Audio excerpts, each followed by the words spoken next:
Hello, എല്ലാവർക്കും നമസ്കാരം. ഞാൻ ടോഹിനോ തോമസ്. കഴിഞ്ഞ കുറച്ച് ദിവസങ്ങൾക്ക് മുമ്പ് എൻ്റെ വഴക്ക് എന്ന് പറയുന്ന സിനിമയുടെ സംവിധായകനായിട്ടുള്ള സനൽകുമാർ ശശിധരൻ സനലേട്ടൻ ഇങ്ങനെ ഒരു പോസ്റ്റ് ഇട്ടു. ഒരു വലിയൊരു പോസ്റ്റായിരുന്നു. അപ്പോൾ അതിനകത്ത് മെൻഷൻ ചെയ്തിട്ടുള്ള അദ്ദേഹത്തിൻ്റെ ബന്ധു കൂടിയായിട്ടുള്ള കോ പ്രൊഡ്യൂസർ പാരറ്റ്മൗണ്ട് പിക്ചേഴ്സിൻ്റെ കോ പാർട്ട്ണറായിട്ടുള്ള ഗിരീഷ് ചന്ദ്രൻ, ഇദ്ദേഹമാണ് ഇവിടെ ഉള്ളത്. അപ്പോൾ ഞാനിത് ഇങ്ങനൊരു കാര്യത്തിനെ പറ്റിയിട്ട് ഒരു എക്സ്പ്ലനേഷനും കൊടുക്കണം എന്ന് ഞാൻ ആഗ്രഹിച്ചിട്ടുള്ളതല്ല. കാര്യം പല പുള്ളി പറഞ്ഞതൊക്കെ അടിസ്ഥാനരഹിതമായതുകൊണ്ട് അത് വിട്ടുകളഞ്ഞാണ്.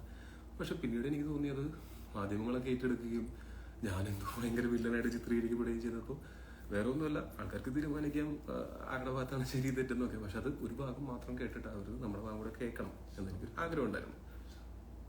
സൗണ്ട് ഉറക്കെ പറയണം. ഓക്കെ. അപ്പോൾ ബാക്കിയുള്ളവർ എല്ലാവരും അത് ഡിസൈഡ് ചെയ്യുന്ന സമയത്ത് ഞങ്ങളുടെ ഭാഗം കൂടെ കേട്ടിട്ട് വേണം ഡിസൈഡ് ചെയ്യാൻ എന്ന് മാത്രം എനിക്കൊരു ആഗ്രഹമുണ്ട്. ഒന്നാമത്തെ കാര്യം, നമ്മൾ ഈ സിനിമ ചെയ്യാനായിട്ട് തീരുമാനിക്കുന്നത് 2020 ഞങ്ങൾ 12 ദിവസം കൊണ്ട് ഷൂട്ട് ചെയ്യാനായിട്ട് തീരുമാനിക്കുകയും നമ്മൾ ഏകദേശം അതിനേക്കാൾ അധികമൊന്നും എടുത്തിട്ടില്ല, ദിവസങ്ങൾ കൊണ്ട് ഷൂട്ട് ചെയ്യുകയും അതിനകത്ത് കുറേ ലെങ്തി ഷോട്ട്സ് ഉണ്ടായിരുന്നു, 15 മിനിറ്റും 20 മിനിറ്റും ഒക്കെ ഉള്ള. ഞാൻ പേഴ്സണലി ഭയങ്കരമായിട്ട് ചലഞ്ചിങ് ആയിട്ടുള്ള, എന്നാൽ ഞാൻ ഭയങ്കര എൻജോയ് ചെയ്തൊരു ചലഞ്ചായിരുന്നു. എനിക്ക് ഭയങ്കര ലേണിംഗ് എക്സ്പീരിയൻസ് ആയിരുന്നു വഴക്ക് എന്ന് പറയുന്ന സിനിമ. അപ്പോൾ ആ സിനിമയുടെ ഷൂട്ടിൻ്റെ സമയത്തൊക്കെ ഞാനും സനലേട്ടനും തമ്മിൽ വളരെ നല്ല ബോണ്ടായിരുന്നു. അതിന് മുമ്പ് പലരും എൻ്റെ അടുത്ത് വോൺ ചെയ്തു, പുള്ളി അങ്ങനെയാണ് ഇങ്ങനെയാണെന്നൊക്കെ. പക്ഷെ എനിക്ക് അങ്ങനെ, ഞാൻ പരിചയപ്പെട്ട ഒരു മനുഷ്യൻ അങ്ങനെ ഒരു പ്രശ്നക്കാരനായിട്ടുള്ള മനുഷ്യനായിട്ട് തോന്നിയില്ല. ഞങ്ങൾ ലോകകാര്യങ്ങളും സിനിമയെ പറ്റും ഒക്കെ ഞങ്ങൾ കുറേ സംസാരിച്ചിരുന്നു. ഇപ്പോഴും കേൾക്കണില്ലേ? കുറേ കാര്യങ്ങൾ ഞങ്ങൾ സംസാരിച്ചിരുന്നു. അപ്പോൾ ആ ഒരു ബന്ധത്തിലാണ് ഷൂട്ടിൻ്റെ സമയത്തും ഭയങ്കര രസമായിരുന്നു. ഷൂട്ടിൻ്റെ സമയത്ത് അപ്പോൾ പുള്ളിക്ക് ക്രിയേറ്റീവായിട്ടുള്ള പല ഇങ്ങനത്തെ ചിന്തകളുണ്ട്. അതിനൊക്കെ ഞാൻ 100% കൂടെ നിന്നിട്ടുണ്ട്. പിന്നെ അദ്ദേഹത്തോടുള്ള റെസ്പെക്റ്റും അദ്ദേഹത്തോടുള്ള ആ ഫിലിം മേക്കറിനുള്ള റെസ്പെക്റ്റും കൊണ്ടാണ് ആ സിനിമയുടെ പ്രൊഡക്ഷൻ്റെ പകുതി ഞാൻ ഏറ്റെടുക്കാം എന്ന് പറയുന്നത്. അതിനൊരു 27 ലക്ഷം രൂപയോളം ഞാൻ മുടക്കുകയും 1 രൂപ പോലും എനിക്ക് ശമ്പളമായിട്ട് കിട്ടാതിരിക്കുകയും ചെയ്തിട്ടുള്ള ഒരു സിനിമയാണിത്. ഇനി നമുക്ക് കാര്യത്തിലേക്ക് കടക്കാം. പുള്ളി ഈ സിനിമയുടെ ഷൂട്ട് കഴിഞ്ഞ് കുറേ നാൾ കഴിഞ്ഞിട്ടാണ് അതിൻ്റെ ഒരു റെഡി ആയിട്ടുള്ള ഒരു വേർഷൻ അതൊരു ഫിലിം ഫെസ്റ്റിവലിന് അയച്ചിട്ടുണ്ട്. അവരത് സ്ക്രീൻ ചെയ്യാമെന്ന് പറഞ്ഞിട്ടുണ്ട്. വോയിസ് ക്ലിയർ അല്ലാന്ന് ഇപ്പോഴും മെസ്സേജ് വരുന്നുണ്ട്. കേൾക്കുന്നുണ്ടെന്ന് വിശ്വസിക്കുന്നു. അപ്പോൾ ദിവസങ്ങൾക്ക് ശേഷം പുള്ളി എൻ്റെ അടുത്ത് പറഞ്ഞു ഇങ്ങനെ ആ ഫിലിം ഫെസ്റ്റിവലിന്റെ ആൾക്കാർ നമ്മളുടെ സിനിമയെ റിജക്റ്റ് ചെയ്തു, ഒരു ഇന്റർനാഷണൽ കോക്കസ് നമുക്ക് എതിരായിട്ട് പ്രവർത്തിക്കുന്നുണ്ട്, പുള്ളിയെ തകർക്കാനായിട്ട് ശ്രമിക്കുന്നുണ്ടെന്നൊക്കെ പറഞ്ഞപ്പോൾ ഞാൻ, എൻ്റെ അമ്മോ അങ്ങനെയൊക്കെ ഉണ്ടാവോ എന്നാണ് ഞാൻ ആദ്യം വിചാരിച്ചത്. പിന്നീട് പുള്ളി എൻ്റെ അടുത്ത് പറഞ്ഞു ആ സിനിമ പക്ഷെ എന്നാലും നമ്മൾ വേറെ ഫെസ്റ്റിവൽസും കൂടെ വന്നിട്ട് അങ്ങനെ നമുക്ക് ചില ഫെസ്റ്റിവൽസിൽ നമുക്ക് കിട്ടുകയും ചെയ്തു, അപ്പോൾ ചില ഫെസ്റ്റിവലുകൾ റിജക്ട് ചെയ്യുകയും ചെയ്തു. അപ്പോൾ ഞാൻ മനസ്സിലാക്കിയത് ആ സിനിമയുടെ ഗണത്തിൽപ്പെടുന്ന സിനിമകളെ ആക്സെപ്റ്റ് ചെയ്യുന്ന ഫെസ്റ്റിവൽസും ഉണ്ട്, അല്ലാത്ത ഫെസ്റ്റിവൽസും ഉണ്ട്. ഇപ്പോഴും ഞാൻ വിശ്വസിക്കുന്നു വഴക്ക് നല്ല സിനിമയാണ് എന്നാണ്. ഒരിക്കലും ഞാൻ എൻ്റെ ഒരു സിനിമയും ഡിസോൺ ചെയ്യില്ല. അത് നല്ലതായാലും ചീത്തയായാലും വിജയമായാലും പരാജയമായാലും ഞാൻ എൻ്റെ ഏത് സിനിമയും, ഞാൻ ചെയ്തിട്ടുള്ള സിനിമ ഞാൻ കഥ കേട്ട് ഞാൻ ആ ടീമുമായിട്ട് ഡിസ്കസ് ചെയ്തിട്ട് ചെയ്യാൻ തീരുമാനിച്ചിട്ടുള്ള ഒരു സിനിമയും ഞാൻ ഡിസോൺ ചെയ്യില്ല. അങ്ങനെ പുള്ളി ഇതിന് ശേഷം നമുക്ക് IFFKയിൽ സ്ക്രീൻ ചെയ്യാനായിട്ട് അവസരം കിട്ടി. അപ്പോൾ ആ സമയത്തും പുള്ളി പറഞ്ഞു IFFKയിൽ ആൾക്കാർ തകർക്കാൻ ശ്രമിക്കുകയാണ്, സ്ക്രീനിങ്ങിന് സമ്മതിക്കില്ല, അങ്ങനെയാണെന്നൊക്കെ പറഞ്ഞു. പക്ഷേ IFFKയിൽ അത് സെലക്ട് ചെയ്യുകയും അത് സ്ക്രീൻ ചെയ്യുകയും ചെയ്തു. അന്ന് ഞാൻ അജയൻ്റെ 2ാം മോഷണം എന്നുള്ള സിനിമയുടെ ഷൂട്ടിന് വേണ്ടിയിട്ട് കാസർഗോഡായിരുന്നു. അവിടെ നിന്ന് ഞാൻ തിരുവനന്തപുരത്ത് വരികയും ഞാൻ ഈ സിനിമയുടെ ഫസ്റ്റ് സ്ക്രീനിങ്ങിന് ആളുകളുടെ കൂടെ ഇരുന്ന് സിനിമ കാണുകയും ചെയ്തതാണ്. അതിനുശേഷം അവിടെ നിറച്ച ആളുണ്ടായിരുന്നു വഴക്ക് കാണാനായിട്ട്, തിയേറ്ററിന് പുറത്ത് വഴക്കെന്നൊക്കെ പറഞ്ഞിട്ട്. അങ്ങനെയൊക്കെ ഭയങ്കരമായിട്ട് ആൾക്കാരത് ഇഷ്ടപ്പെടുകയും ഞാൻ അവരുടെ ആൾക്കാരോട്ട് സംവദിച്ചതാണ് അന്നത്തെ ദിവസം ഈ സിനിമയെ പറ്റിയിട്ട്. അതിനുശേഷം പുള്ളി എൻ്റെ അടുത്ത് വിളിച്ച് പറഞ്ഞു നമുക്കിത് തിയേറ്ററിൽ റിലീസ് ചെയ്യാം എന്ന് പറഞ്ഞു. അപ്പം ഞാൻ പറഞ്ഞു, ചേട്ടാ ഞാൻ ഒരിക്കലും തിയേറ്ററിൽ റിലീസിന് എതിര് നിൽക്കില്ല. കാര്യം വെച്ചാൽ പുള്ളി പറഞ്ഞത് വേറെ ഒരാളെ കൊണ്ടുവന്നിട്ട് അയാളെ കൊണ്ട് ഇൻവെസ്റ്റ് ചെയ്യിച്ചിട്ട് നമുക്ക് റിലീസ് ചെയ്യാം, അതിന്റെ റിസ്ക് അവരെടുത്തോട്ടെ എന്ന് പറയുന്ന സമയത്ത് എനിക്കതൊരു ഒരാളെയും കൂടി ഇതിനകത്തേക്ക് കൊണ്ടുവന്ന് അവരെ കൊണ്ട് റിസ്ക് എടുപ്പിച്ചിട്ട്, കാര്യം ഇത് പുള്ളി അന്ന് ആ തിയേറ്ററിൽ IFFKക്ക് വരുന്ന ഓഡിയൻസ് എന്ന് പറയുന്നത് അക്കാഡമിക് നിലവാരമുള്ള സിനിമകൾ, അങ്ങനെയുള്ള സിനിമകൾ എൻജോയ് ചെയ്യാൻ വേണ്ടിയിട്ട് വരുന്ന ആൾക്കാരാണ്. അവര് അത്രയും താല്പര്യത്തോടെ അത് കണ്ടു എന്ന് വിചാരിച്ചിട്ട് നമ്മളിതൊരു വൈഡ് റിലീസൊക്കെ ചെയ്തിട്ട് ഫസ്റ്റ് ഡേ ഫസ്റ്റ് ഷോ ആൾക്കാർ തിക്കിത്തള്ളി കയറുന്ന ഒരു സിനിമ ആയിരിക്കില്ല എന്നുള്ള ബോധ്യം എനിക്കുണ്ട്. കാര്യം നമ്മൾ ഓരോ സിനിമയും ചെയ്യുന്ന സമയത്ത് ആ സിനിമയുടെ ഓഡിയൻസ് എന്താണ് എന്ന് ചിന്തിക്കുന്നതാണ്. അപ്പം ഇതിന്റെ ഓഡിയൻസ് എന്ന് പറയുന്നത് കുറച്ചും കൂടെ ഭയങ്കര മൂവി ബഫ്സും അങ്ങനത്തെ എന്തൂസിയാസ്റ്റും ആയിട്ടുള്ള ആൾക്കാരാണ് ഈ സിനിമ എൻജോയ് ചെയ്യാൻ പോകുന്നത്. അപ്പം ഞാൻ പുള്ളിയുടെ അടുത്ത് പറഞ്ഞു, പുള്ളി അത് മിസ്ഇന്റർപ്രറ്റ് ചെയ്തിട്ടാണ് ആ പോസ്റ്ററിൽ എഴുതിയിരിക്കുന്നത്. പക്ഷെ ആ വോയിസ് ക്ലിപ്പൊക്കെ എൻ്റെ ഇപ്പോഴും കിടപ്പുണ്ട്. അപ്പോൾ എനി ഡേ ആർക്ക് വേണമെങ്കിലും അത് ഞാൻ കേൾപ്പിച്ചു തരാം. ഞാൻ പറഞ്ഞിരിക്കുന്നത് എന്ന് പറഞ്ഞാൽ, ചേട്ടാ ഞാൻ എഴുതി ഒപ്പിട്ട് തരാം, നമ്മൾ IFFK കണ്ട ആൾക്കാരൊന്നും ഫസ്റ്റ് ഡേ ഫസ്റ്റ് ഷോ ഈ പടം തിയേറ്ററിൽ വന്ന് കാണുന്ന ആൾക്കാരല്ല. അപ്പോൾ ഈ സിനിമ നമ്മൾ തിയേറ്ററിൽ റിലീസ് ചെയ്യുന്ന സമയത്ത് അത് എങ്ങനെയാണ് സിനിമയും ഡിസ്ട്രിബ്യൂഷനും ഒക്കെ വർക്ക് ചെയ്യുന്നതെന്ന് അറിയാവുന്നവർക്ക് അറിയാം. ഇത് ദിവസങ്ങൾക്കുള്ളിൽ ആൾക്കാർ കുറവാണെന്നും പറഞ്ഞിട്ട് അത് ഒരു പരാജയ ചിത്രം ഒന്ന് കണക്കിലെടുത്ത് അതിനെ എന്താ പറയുക ഹോൾഡ് ഓവറായി പോകും. അപ്പോൾ എന്ന് വെച്ചാൽ ആ സിനിമ അർഹിക്കുന്ന റെസ്പെക്ട് അല്ലെങ്കിൽ ആ സിനിമ അർഹിക്കുന്ന ഓഡിയൻസിലേക്ക് അത് എത്തുകയില്ല. നമ്മൾ ഓരോ സിനിമയും പ്രൊമോട്ട് ചെയ്യുമ്പോഴും ഒക്കെ അത് നമ്മൾ ആൾക്കാരെ പറ്റിച്ചൊന്നും തിയേറ്ററിൽ കൊണ്ടുവരാൻ പറ്റില്ല. അപ്പം നമ്മൾ അതിനെ റൈറ്റ് ഓഡിയൻസിലേക്ക് എത്തിക്കുക എന്നുള്ളതിന് ഞാൻ പറഞ്ഞത് പുള്ളിയുടെ അടുത്ത്, ചേട്ടാ OTTയിലൊക്കെ നമ്മൾ ഡയറക്റ്റ് റിലീസ് ചെയ്യുകയാണെങ്കിൽ നമുക്ക് തീർച്ചയായിട്ടും അങ്ങനെയുള്ള ഓഡിയൻസിലേക്ക് എത്താൻ പറ്റും. അതല്ലെങ്കിൽ ഹോൾഡ് ഓവറായി പോയൊരു സിനിമയായിട്ട് ഇത് മാറും. അപ്പം ഞാൻ എഴുതി ഒപ്പിട്ട് തരാമെന്ന് പറഞ്ഞ കാര്യം, ആ IFFK കണ്ട ആൾക്കാരൊന്നും അത്രയും ആൾക്കാരൊന്നും എല്ലാ ദിവസവും ഇത്രയും തിയേറ്ററിൽ എല്ലാ ഷോയ്ക്കൊന്നും ഉണ്ടാവില്ല. അങ്ങനെ പ്രതീക്ഷിച്ചിട്ട് നമ്മൾ ചെയ്യുന്നത് മണ്ടത്തരമാണ്. എങ്കിലും ആ മെസ്സേജിൽ ഇപ്പോഴും ഞാനിപ്പോൾ ഇന്നും കൂടെ രാവിലെ എടുത്ത് ഞാൻ പറഞ്ഞ കറക്റ്റില്ലെന്ന് ഞാൻ കേട്ടു നോക്കി. എങ്കിലും ചേട്ടന് അതിന് താല്പര്യമുണ്ടെങ്കിൽ നമുക്കത് ചെയ്യാം എന്ന് തന്നെയാണ് ഞാൻ പറഞ്ഞത്. അതിനുശേഷം പുള്ളി ഈ പറഞ്ഞ ഇൻവെസ്റ്റ് ചെയ്യാൻ വന്ന ആളെ പറ്റിയോ ഡിസ്ട്രിബ്യൂട്ടറെ പറ്റിയിട്ടോ ഒരു കാര്യം പോലും പറഞ്ഞിട്ടില്ല. ഞങ്ങളുടെ ആ ഡിസ്കഷൻ കഴിഞ്ഞതിന് ശേഷം പിന്നെ കുറച്ച് നാളുകൾക്ക് ശേഷം ഞങ്ങൾ ആ OTTയിൽ നമുക്ക് ഇതിന്റെ സെയിലിന്റെ കാര്യം സംസാരിക്കാമെന്ന് പറഞ്ഞു. ഞാൻ എല്ലാ OTTകളുമായിട്ടും എൻ്റെ കോൺടാക്റ്റിലുള്ള ആൾക്കാരോട് ഞാൻ സംസാരിച്ചു. എൻ്റെ മാനേജർ ഗൂഗിളുണ്ട്, ഗൂഗിൾ വഴിയും ഞാൻ സംസാരിപ്പിച്ചു. അങ്ങനെ സംസാരിപ്പിക്കുന്ന സമയത്ത് OTT എന്ന് പറഞ്ഞാൽ അതൊരു കോർപ്പറേറ്റ് ആണ്, ഒരു ഇന്റർനാഷണൽ കോർപ്പറേറ്റ് അങ്ങനത്തെ ഒരു പ്ലാറ്റ്ഫോമാണ്. അവര് ആവശ്യപ്പെട്ടത് ഈ സിനിമയുടെ ക്രിയേറ്റീവ് റൈറ്റ്സ് മുഴുവൻ അവർക്ക് കൊടുക്കണം. നമ്മളൊരു സിനിമ സെല് ചെയ്യുന്ന സമയത്ത് എല്ലാ സിനിമയും അങ്ങനെ തന്നെയാണ്, ചെറുതും വലുതുമായിട്ടുള്ള എല്ലാ സിനിമകളും OTTയുടെ പോളിസി എന്ന് പറഞ്ഞാൽ അതിന്റെ ക്രിയേറ്റീവ് റൈറ്റ്സ് ഉൾപ്പെടെ മേടിക്കുക എന്നുള്ളതാണ്.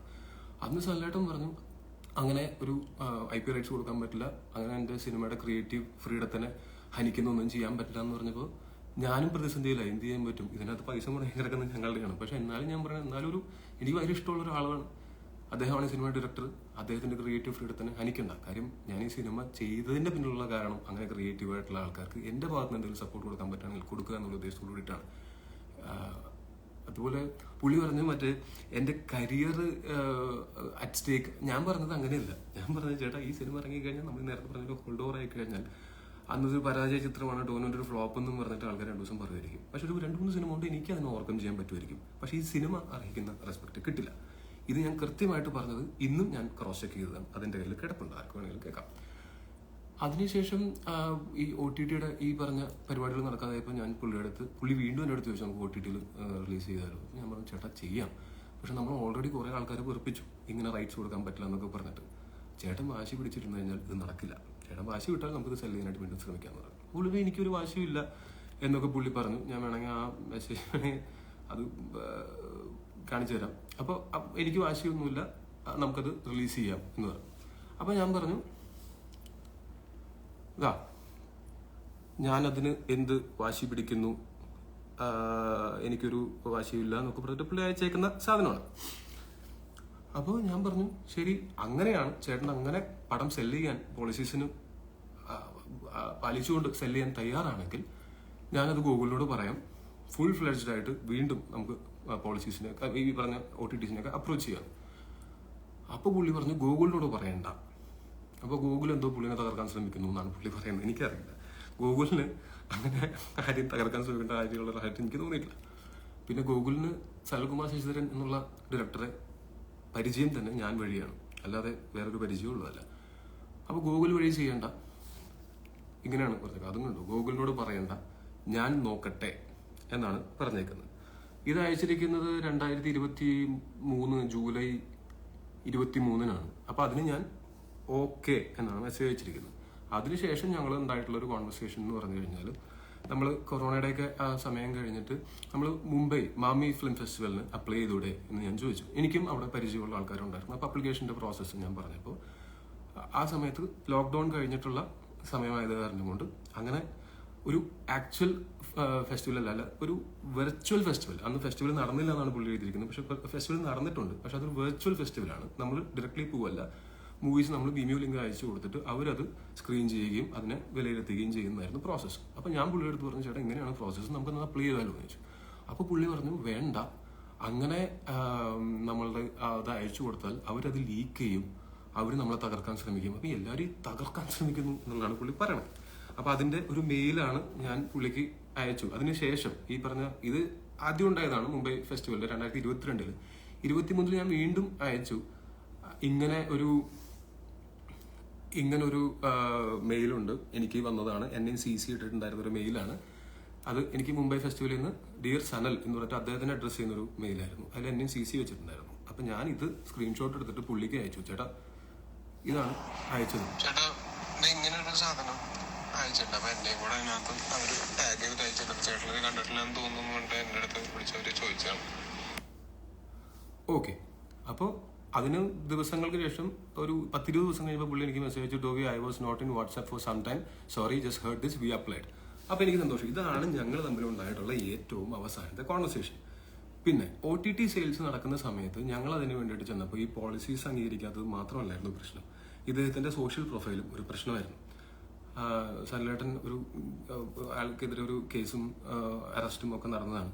അപ്പോൾ OTT പോളിസീസിൽ പ്രധാനപ്പെട്ട ഒന്നെന്ന് പറഞ്ഞാൽ കേസിൽ ഇൻവോൾവ് ആയിട്ടുള്ളത് അവർ നിരപരാധിയാണെന്ന് തെളിയിക്കപ്പെടുന്നത് വരെയും അവരുടെ സിനിമകളുമായിട്ട് അസോസിയേറ്റ് ചെയ്യാനായിട്ട് ഈ കോർപ്പറേറ്റുകൾക്ക് താല്പര്യമില്ല എന്ന് പറഞ്ഞു. അതുകൊണ്ടാണ് അത് വിൽക്കാൻ പറ്റാതിരുന്നത്. ഇതാണ് സത്യാവസ്ഥ. പുള്ളിയും ശ്രമിച്ചു, പുള്ളി തന്നെ ഗോകുലിനോട് പറയേണ്ട, പുള്ളി തന്നെ ചെയ്തോളാം എന്ന് പറഞ്ഞിട്ട് പുള്ളി ശ്രമിച്ചിട്ടും നടന്നില്ല. അതിന്റെ കാരണങ്ങൾ ഇതാണ്.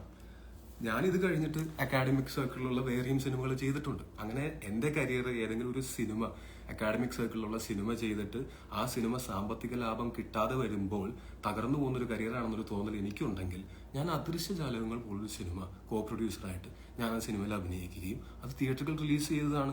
അന്നൊരു ദിവസം ഫുൾ ഞാൻ പ്രൊമോഷൻ വന്നിരുന്നത് ഇവിടുത്തെ എല്ലാ മീഡിയാസും കണ്ടതാണ്. ഡോക്ടർ ബിജു സാറും അതിൻ്റെ പ്രൊഡ്യൂസറായിട്ടുള്ള രാധികയും എല്ലാവരും ഉണ്ടായിരുന്നു. എന്നിട്ട് ആ സിനിമ നമ്മൾ OTTയിലും അവർ വാങ്ങി. കാരണം പോളിസീസ് അംഗീകരിക്കാൻ തയ്യാറായിരുന്നു. സോഷ്യൽ പ്രൊഫൈല് ഡോക്ടർ ബിജു സാറിൻ്റെയും ഞങ്ങളുടെ എല്ലാവരുടെയും നല്ലതായിരുന്നു. അപ്പം ഞാൻ കൊമേഴ്ഷ്യൽ സിനിമകൾ മാത്രം ചെയ്തു പോകാനായിട്ട് ആഗ്രഹിക്കുന്ന ആളല്ല. ഇനിയാണെങ്കിലും ഫ്യൂച്ചറിലാണെങ്കിലും ഞാൻ ഇങ്ങനെ അക്കാഡമിക് സർക്കിളിന് വേണ്ടിയിട്ടുള്ള സിനിമകളും ഞാൻ ചെയ്യും.